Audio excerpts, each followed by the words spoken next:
In the inland Chinese city of Yichang, the murky water ran waist-high, stranding people in their cars and turning streets into canals.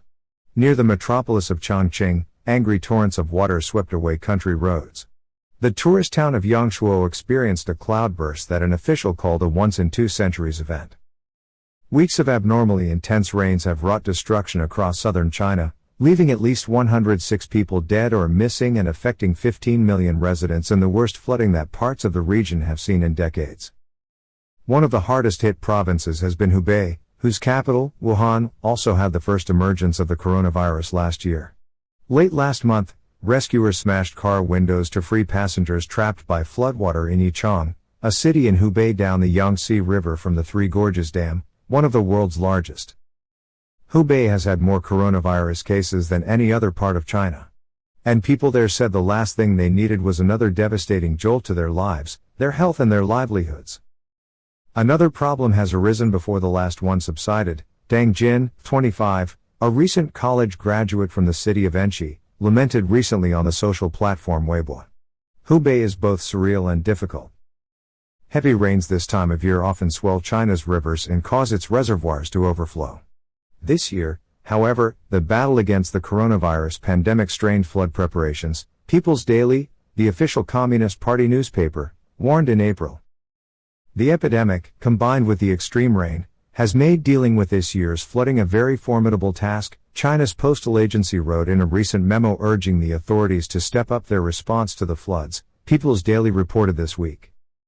After 31 consecutive days of official alerts about torrential rain, the inclement weather shows little sign of letting up. On Friday, the National Meteorological Center forecast another round of downpours in China's southwest beginning on Saturday. Experts are warning of potential landslides and bursts at reservoirs and dams. In China, most small reservoirs were built in the 1960s and 70s and did not follow high construction standards, said Brandon Meng, a hydraulic engineer in the southern city of Shenzhen. Once there is extreme weather, he said, it's very easy for them to be in danger.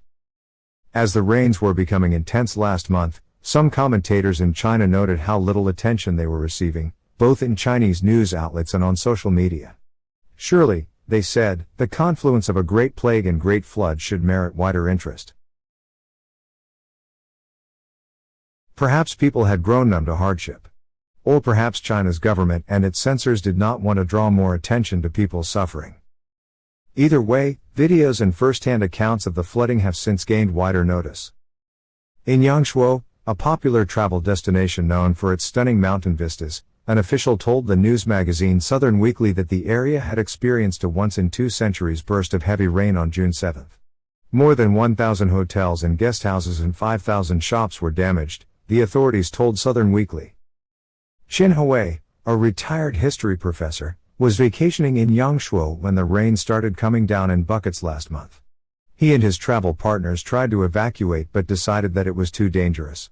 They were eating breakfast the next morning when they caught a disturbing sight. The swimming pool outside the window suddenly went from clear to muddy, Mr. Chin recounted in an online essay. It turned out to be floodwater coming in from the tube at the bottom of the pool. Soon after, the murky water flooded out of the pool, quickly covered the yard and then flowed up the stairs. They were trapped in their hotel for 2 nights until a volunteer team rescued them. In Chongqing, the city authorities said last month that flooding along the local section of the Yichang River, upstream from the Yangtze, was the worst since monitoring began in 1940. About 40,000 residents were evacuated, according to official news outlets. Chongqing is in a mountainous part of China, and many structures are built directly into hillsides. One district showed brown water gushing out of an upper window of a residential building, like an artificial waterfall.